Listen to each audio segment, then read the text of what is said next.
جان جورزاده امروز برای من یک روزی فراموش نشونده است، برای آنکه من با خواهش خودم برای خدمت وطن با 15 نفر جوان مردای وارخ به خدمت رفته ایستاده‌ایم. با همه جوان مردای وارخ گفتنیم که برای وطن خود صادقانه باید خدمت نمایند. همه 15 نفران که همراه من هستند از دهه وارخ، آنها با خواهش خود امروز آمدند که خدمت وطن را ادا نمایند. خدا اگر خواهد با سری بلند خدمت را ادا کرده باز به پیش پدر و مادر و عائله برمیگردیم.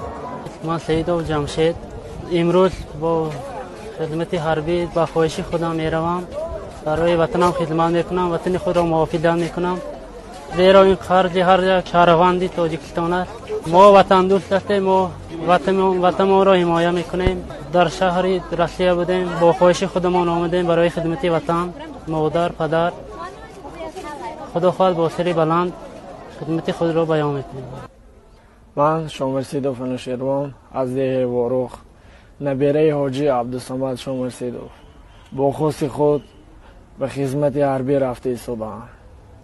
ما جوانان باید هممان در جای اول مانده خدمت وطن مادر را به جا آوریم.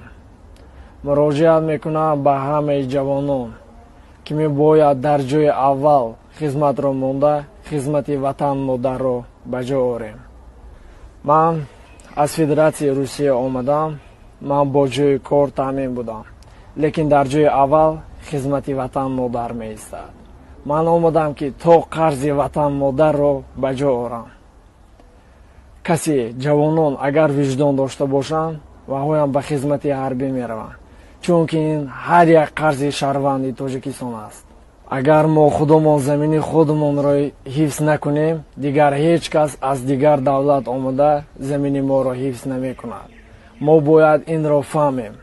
من خودم در مهاجرت مهنتی بودم. من قدر وطن را دانستم، چگونه وطن عزیز است. بر کدام دولتی که نرویم یگانتش بر وطن خودمان نمی رساند. ما باید به قدر و قیمت زمین خود رسیم و افتخار کنیم و به خدمت حربی رویم. من فرمانو بابقاری استقامت کننده جماعت دهاتی وارخ، من با خواهش خودم به خدمت حربی می روم. این قرض هر یک جوان مرد است. با همه جوانهای وارخ، با همه جوانهای جمهوری تاجیکستان مراجعت کردیم که بیاین خدمت کنند. این یک قرضی هر یک شهروند تاجیکستان است. من با خواهش خودم از فدراسیای روسیه آمدم، به خدمت وطن مادر تیار هستم، میروم.